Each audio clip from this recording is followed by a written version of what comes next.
Students, आज में हम क्वेश्चंस डिस्कस करेंगे जो मैंने आपको सेंड किए थे। फर्स्ट क्वेश्चन था define the atomic mass unit. तो हमने यहाँ पे एटॉमिक मास यूनिट की डेफिनेशन देनी है।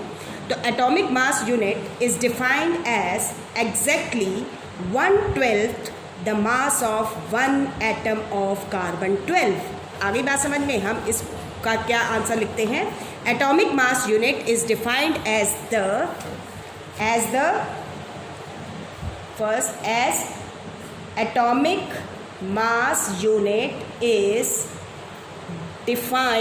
atomic mass unit is defined as exactly 1/12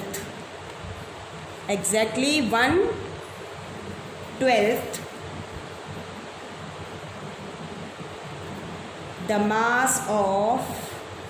mass of one atom of carbon 12। ठीक है, यानी हम इसको ऐसे भी लिखते हैं 1 AMU is equal to 1/12 the mass of one atom of carbon 12। ठीक है, नेक्स्ट क्वेश्चन था what is relative atomic mass of an element. कि रिलेटिव एटॉमिक मास एलिमेंट का क्या होता है। तो relative atomic mass of the atom of an element is defined as the average mass of the atom of an element as compared to 1/12 the mass of one atom of carbon 12। Next question था define gram atomic mass of a substance. हमने gram atomic mass of substance को define करना है। तो gram atomic mass of an element is the atomic mass of an element expressed in grams.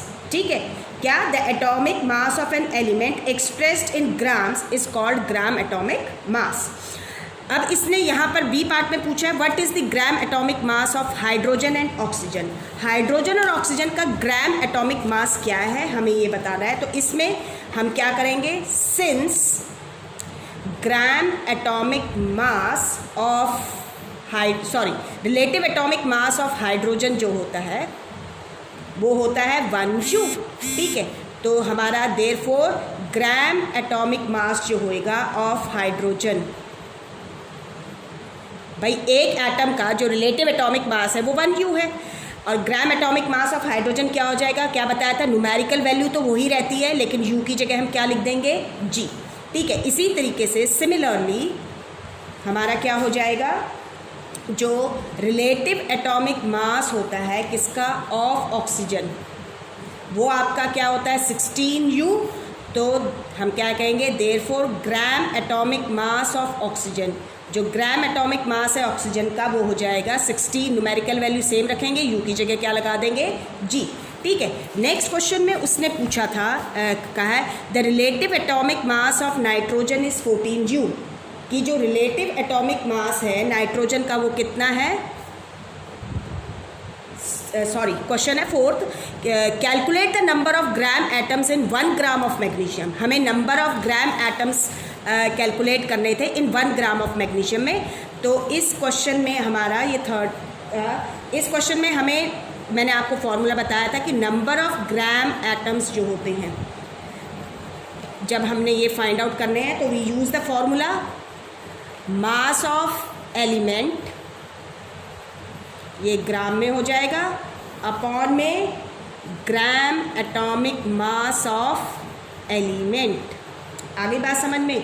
तो ये हमारे पास क्या है, मास ऑफ एलिमेंट जो इसने गिवन है आपके क्वेश्चन में वो कितना है कि 1 ग्राम ऑफ मैग्नीशियम है। ठीक है, तो जो मास गिवन है वो 1 ग्राम है, और जो ग्राम एटॉमिक मास होता है मैग्नीशियम का दैट इज़ 24। तो यहाँ हम 24 लिखेंगे, 24 ग्राम हो जाएगा। जब हम इसको करेंगे तो 1/24, और 1/24 को जब हम डिवाइड करेंगे it near about comes to be 0.0146, और ये आपका हो जाएगा 0.042, राउंड ऑफ कर देंगे। ठीक है, क्वेश्चन नंबर 5 में उसने पूछा हुआ है जो रिलेटिव एटॉमिक मास है नाइट्रोजन का is 14U। What do you understand by this. हम इससे क्या समझते हैं, अगर रिलेटिव एटॉमिक मास नाइट्रोजन का क्या है 14U है, तो इट मीन्स इसका मतलब क्या है? It means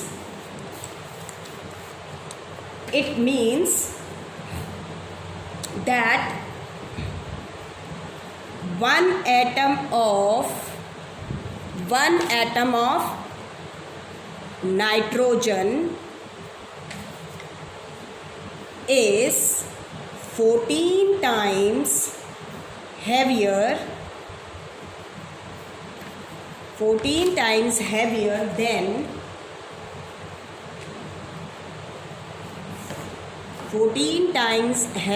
than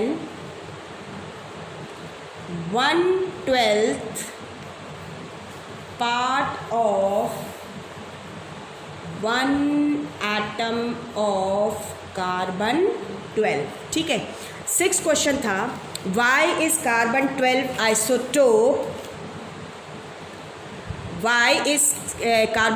isotope of carbon taken as reference for the measurement of relative atomic masses? हमने इसको क्यों चूज़ किया? तो ये आपको मैंने बताया था कि कार्बन 12 जो आइसोटोप है, आगे बात समझ में, हमने कार्बन 12 आइसोटोप को चूज़ किस लिए किया है? Carbon 12 isotope of carbon is taken as reference for the measurement of atomic masses and for molecular masses because it is stable.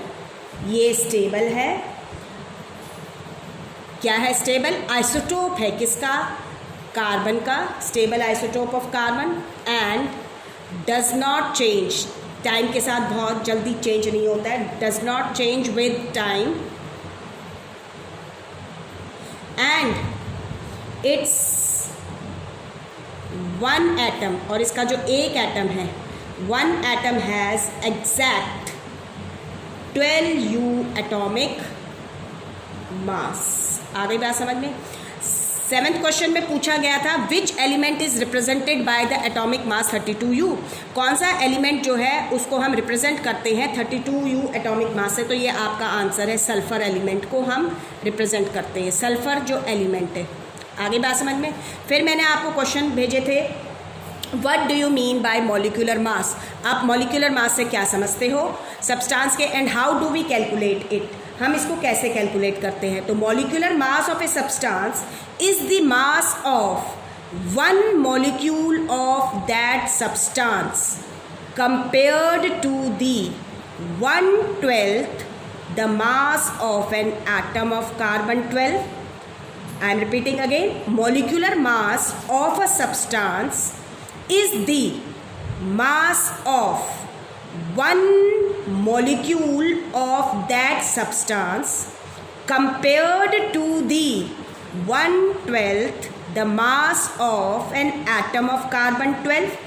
और हम इसको ऐसे भी डिफाइन कर सकते हैं, the mass of one molecule of any substance is called molecular mass and is equal to the sum total of the atomic masses of all the atoms present in a molecule of that compound and it is also measured in U. और इसको हम U में major करते हैं. फिर इसने कहा how do we calculate it? हम इसको कैसे कैलकुलेट करते हैं? तो सिंपल आपको क्या बताना था? It is obtained by multiplying the atomic mass of each element. I am repeating again. ये वाला है how do we calculate it. हम इसको कैसे कैलकुलेट करते हैं? तो ये है इट इज़ obtained या it is calculated by multiplying the atomic mass of each element by the number of its atom. क्या कहा मैंने? It is obtained by multiplying the atomic mass of each element by the number of its atoms and then adding them together. और फिर हम उनको add कर लेते हैं. नेक्स्ट क्वेश्चन था what is formula unit mass of a substance and how is it different from molecular mass. तो जो formula unit mass of a substance, इसको हम कैसे डिफाइन करते हैं? The formula unit mass of a substance is defined as the sum of the atomic masses of all atoms in a formula unit of a compound. I am repeating again, the formula unit mass of a substance is defined as the formula unit mass of a substance is defined as the sum of all the atomic masses of all atoms in a formula unit of a compound. ठीक है, और इसने कहा कि how is it different, ये कैसे different है. ठीक है, how is it different from molecular mass. तो जनरली आप सभी को पता है जो आयनिक कंपाउंड्स होते हैं which do not contain discrete molecules but ions as their constituent units, वहाँ पर हम फार्मूला यूनिट मास का इस्तेमाल करते हैं. तो हम ये ध्यान रखो, फार्मूला यूनिट मास को हम ऐसे भी कह सकते हैं, the mass of one formula unit of an ionic compound जो है वो क्या है आपका फार्मूला यूनिट मास होता है. ठीक है, मास of one formula unit of an ionic compound वो क्या है, फार्मूला यूनिट मास है. जबकि मॉलिक्यूलर मास क्या है, it is the mass of one molecule of a covalent compound. तो जो डिफरेंस है वो क्या है कि आपका जो फार्मूला यूनिट मास जो है, formula unit mass is a mass of one formula unit of an ionic compound. आगे बात समझ में, जो आयनिक कंपाउंड है. जबकि whereas molecular mass, whereas molecular mass is the mass of one molecule of a covalent compound. तो ध्यान रख लेना, फार्मूला यूनिट मास जो होता है वो आयनिक कंपाउंड में यूज़ होता है, मॉलिक्यूलर मास कोवेलेंट कंपाउंड्स में जो होता है. ठीक है, थर्ड क्वेश्चन था what do you mean by relative. Question था what do you mean by relative molecular mass. तो relative molecular mass of a substance is the mass of one molecule of that substance compared to 1/12 the mass of an atom of carbon 12.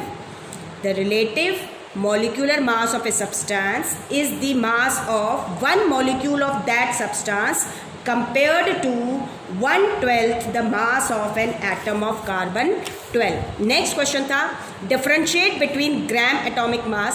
हमें differentiate करना था ग्राम atomic मास में और ग्राम molecular मास में. ठीक है, तो आपका इसमें जो डिफरेंसेस हैं वो ये हैं कि जो ग्राम एटॉमिक मास है it is the atomic mass of an element. एक एटम का जो मास है, it is the atomic mass of an element expressed in grams, जो ग्राम्स में एक्सप्रेस्ड होता है. ठीक है, और मॉलिक्यूलर मास क्या है, it is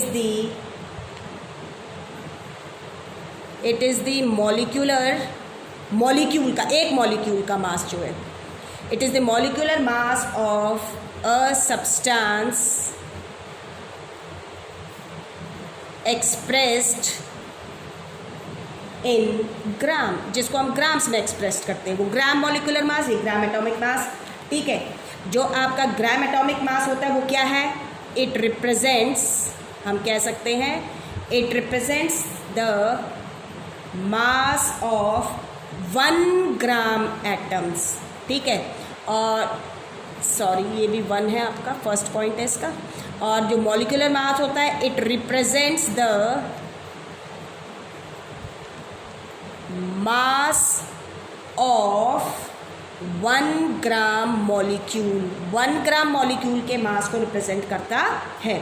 नेक्स्ट क्वेश्चन था हमारा, 5th क्वेश्चन में उसने पूछा था calculate the mass of 2 molecules of H2SO4. हमें मास कैलकुलेट करना था दो मॉलिक्यूल्स जो है H2SO4 के उनका। तो हम सबसे पहले एक मॉलिक्यूल का निकाल रहे हैं मास। तो एक मॉलिक्यूल का मास निकाला मीन्स मॉलिक्यूलर मास।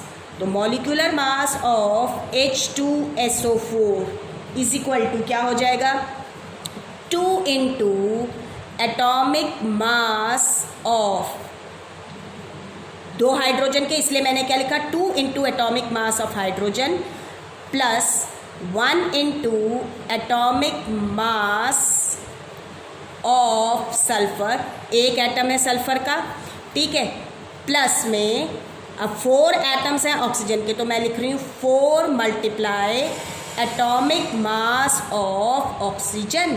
तो दिस इक्वल्स टू 2 इंटू, एक हाइड्रोजन का एटॉमिक मास 1U होता है, प्लस में 1 इंटू में सल्फर, एक सल्फर के जो एटम होता है उसका मास होता है 32U, प्लस में 4 मल्टीप्लाई एक एटम जो होता है ऑक्सीजन का उसका मास होता है 16U। तो हमने ये लिखा, ये हो जाएगा 2 plus 32 plus 64, it comes to 98U। तो this is the molecular mass, ये एक मॉलिक्यूल का मास हो गया है। तो therefore mass of 2 molecules of H2SO4 is equal to क्या हो जाएगा, 2 multiply 98, this is equal to 196U। 6th question था what is the gram molecular mass of NH3। उसने 6th क्वेश्चन में दिया है कि what is the gram molecular mass of NH3, कि जो NH3 है उसका ग्राम मॉलिक्यूलर मास क्या है। तो सिंपल सी बात है, सबसे पहले हम फाइंड आउट करेंगे molecular mass of NH3 means ammonia. NH3 क्या होता है, अमोनिया, ठीक है। तो ये हो जाएगा NH3 1 into atomic mass of nitrogen, ठीक है, प्लस में अब 3 हाइड्रोजन के एटम्स है, 3 multiply atomic mass of hydrogen.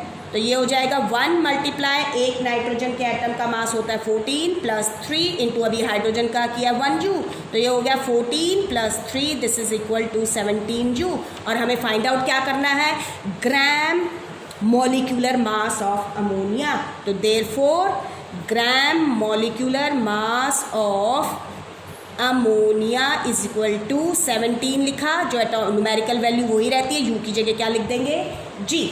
आ गई बात समझ में। इसके बाद क्वेश्चन नंबर 7 में आप लोगों को दिया गया था कि कैलकुलेट द मॉलिक्यूलर मासेस, हमें मॉलिक्यूलर मासेस निकालने थे, हमें कुछ, मैंने आपको कुछ मॉलिक्यूल्स दिए थे उनके, ठीक है। 17th में कुछ होमो एटॉमिक मॉलिक्यूल्स थे, कुछ हेट्रो एटॉमिक मॉलिक्यूल्स थे। जैसे सबसे पहले मैंने लिखा हुआ था H2, तो मॉलिक्यूलर मास ऑफ H2, ये क्या हो जाएगा, H2 मीन्स हाइड्रोजन, ठीक है। तो ये एक होमो एटॉमिक मॉलिक्यूल का एग्जाम्पल है, ये भी ध्यान रखिए। तो हम इसको लिखेंगे 2 multiply atomic mass of hydrogen, तो ये हो गया 2 into 1, this is equal to 2U। Next था O2, तो ये है आपका molecular mass of O2, O2 means oxygen, ठीक है। ये डायटॉमिक है, ये भी डायटॉमिक है, इसकी जो एटॉमिसिटी है 2 है, इसकी एटॉमिसिटी 2 है। ये एक होमो एटॉमिक, ये भी एक होमो एटॉमिक मॉलिक्यूल का एग्जाम्पल है, ठीक है, जिसे हम मॉलिक्यूल ऑफ एलिमेंट्स भी कहते हैं। तो 2 मल्टीप्लाई एटॉमिक मास ऑफ क्या हो जाएगा, ऑक्सीजन, तो 2 into 16, this is equal to 32U। इसी तरीके से आपका Cl2 है, जैसे Cl2 मीन्स, मैं आपको बता देती हूँ, सेम उसी तरीके से मॉलिक्यूलर मास ऑफ क्या लिखोगे, Cl2 होता है आपका क्लोरीन, ये भी एक डायटॉमिक मॉलिक्यूल है, ये एक नॉन मेटल है, ध्यान रखिए ये सारे नॉन मेटल्स हैं। तो नॉर्मली आपको मैंने बताया था कि नॉन मेटल्स ही जो हैं वो आपके उनकी एटॉमिसिटी हमने पढ़ी भी थी, तो डायटॉमिक स्टेट में एग्जिस्ट कर रहे हैं। तो हम इसको क्या कर देंगे, 2 into atomic mass of chlorine, तो ये हो जाएगा 2 into 35.5U। Sorry 2 into 35.u is equal to कितना हो गया 71.0u। तो आपको प्रॉपरली इस तरीके से लिख के इन सब के मॉलिक्यूलर मास फाइंड आउट करने हैं। CO2 का मैं ऑलरेडी पहले भी आपको निकाल के दिखा चुकी हूँ। हाँ, यहाँ पर अब आपको CO2 मीन्स पता होना चाहिए, नेम भी मैं आपको साथ साथ बता रही हूँ, तो ये आपको नाम पता होनी चाहिए। जैसे ये इसका नाम होता है कार्बन डाइऑक्साइड, तो आप क्या लिखेंगे 1 into atomic mass of carbon plus 2 into atomic mass of oxygen. ठीक है, तो जो आपको याद है उनको लिखते रहिए, नहीं तो आपकी बुक में गिवन है। अब यहाँ पर है आपका CH4, तो CH4 क्या है, इसका नेम आपको बता देती हूँ, इट इज़ कॉल्ड मीथेन। इसे मीथेन कहा जाता है, एक ऑर्गेनिक कंपाउंड है। तो इसमें जब आप मॉलिक्यूलर मास फाइंड आउट करेंगे तो molecular mass of CH4, molecular mass of CH4 is equal to क्या हो जाएगा आपका, इसी तरीके से क्या लिखेंगे 1 into atomic mass of carbon plus 4 into atomic mass of hydrogen. तो सेम वे आप इसको कैलकुलेट कर लीजिएगा। इसी तरीके से नेक्स्ट C2H6 है, तो ये हो जाएगा इथेन। आगे बात समझ में, तो इसमें क्या लिखेंगे 2 into atomic mass of carbon plus 6 into atomic mass of hydrogen. Put the values 2 into 12 plus 6 into 1। Next आपका C2H4 है, जैसे C2H4 होता है हमारा इथीन। आगे बात समझ में, C2H4 क्या होता है, इथीन। तो इसमें भी सेम उसी तरीके से जब आप निकालेंगे तो 2 into atomic mass of carbon 12 होता है, तो 2 इंटू 12 प्लस में hydrogen 4 into atomic mass of H। आगे बात समझ में, तो 4 इंटू 1 हो जाएगा। कैलकुलेट कीजिएगा, यूनिट लिखना मत भूलिएगा, जो U यूनिट है ये आपको लिखनी पड़ेगी। नेक्स्ट आपका क्या था NH3, आपको कई बार बता लिया, NH3 अमोनिया होता है और ये निकाल के भी आपको दिखाया हुआ है। नेक्स्ट है CH3OH। हाँ, इसमें ध्यान रखिएगा, इसका नाम होता है मेथनॉल, नाम भी ध्यान रखने हैं आपने। ये एक तरह का अल्कोहल है, ठीक है, इसको हम मिथाइल अल्कोहल भी कहते हैं। अब इसका निकालेंगे तो हम क्या लिखेंगे, जैसे कार्बन है तो 1 into atomic mass of carbon plus में। अब यहाँ देखो हाइड्रोजन 3 यहाँ है, 1 यहाँ, तो मैं इसको टोटल ऐसे 4 into atomic mass of hydrogen ऐसे भी लिख सकती हूँ, चाहे अलग अलग लिख लीजिए, कोई दिक्कत नहीं है। और अब बचा 1, तो 1 ऑक्सीजन का एटम है तो 1 into atomic mass of oxygen. और पुट द वैल्यूज़, इसी तरीके से वैल्यूज़ पुट करेंगे प्रॉपरली, लेकिन करने का तरीका आपका प्रॉपर होना चाहिए। ऐसे लिख के molecular mass of this is equal to this, is equal to का साइन यूज़ होता है। यहाँ पर कुछ बच्चे ऐसे एम्प्लॉयज़ टू लगा देते हैं, ध्यान रखिएगा ये साइन गलत होता है। प्रॉपरली तरीके से सिस्टमैटिकली आपने करना है। इसी तरीके से 8 क्वेश्चन के अंदर भी आपने जैसे हमने मॉलिक्यूलर मास निकाले हैं उसी तरीके से फाइंड आउट करने हैं। जैसे ZNO है, लेकिन इस क्वेश्चन के अंदर मैंने आपको इनके एटॉमिक मासेस दे दी हैं, जैसे जिंक का, सोडियम का, तो you have to put the values. निकालने का तरीका वही रहेगा आप लोगों का। जैसे हमारा ZNO है तो इसको हम कहते हैं, इसका नाम पता होना चाहिए, जिंक O फॉर ऑक्साइड, तो जिंक ऑक्साइड है ये। वही 1 है तो atomic mass of zinc plus में एटॉमिक मास ऑफ ऑक्सीजन, तो जिंक का होता है 65 प्लस में आपका ऑक्सीजन होता है 16 और यू में आंसर आ जाएगा। नेक्स्ट आपको मैंने दिया था Na2O, तो नेम इसको हम क्या कहेंगे, सोडियम ऑक्साइड। लेकिन ध्यान क्या रखना है, यहाँ पर हम फॉर्मूला यूनिट मास निकाल रहे हैं, तो हम मॉलिक्यूलर मास नहीं लिखेंगे, हम प्रॉपरली लिखेंगे formula unit mass of Na2O mean sodium oxide. तो फिर उसी तरीके से 2 multiply atomic mass of sodium Na plus 1 into atomic mass of oxygen, ठीक है। इसी तरीके से put the value 2 into 23 plus में 1 इंटू में 16, 23 2 आपका क्या होता है ये आपको पता होना चाहिए, 46 प्लस में 16, this is equal to 62U। इस तरीके से आपको ये सॉल्व करने हैं, ठीक है। नेक्स्ट आपका इसी में ही मैंने आपको नेक्स्ट जो दे रखा है जिंक ऑक्साइड सोडियम ऑक्साइड हो गया है, ठीक है। नेक्स्ट जो है वो इसमें मैंने लिखा हुआ था K2CO3, K2CO3, तो ध्यान रखिए इसका नाम है, ये है पोटेशियम, ये कार्बोनेट, तो हम इसको क्या कहेंगे, पोटेशियम कार्बोनेट। तो आप क्या लिखोगे, formula unit mass of potassium carbonate is equal to 2 into atomic mass of potassium plus में 1 into atomic mass of carbon plus 3 into atomic mass of oxygen. So these are the some questions which we have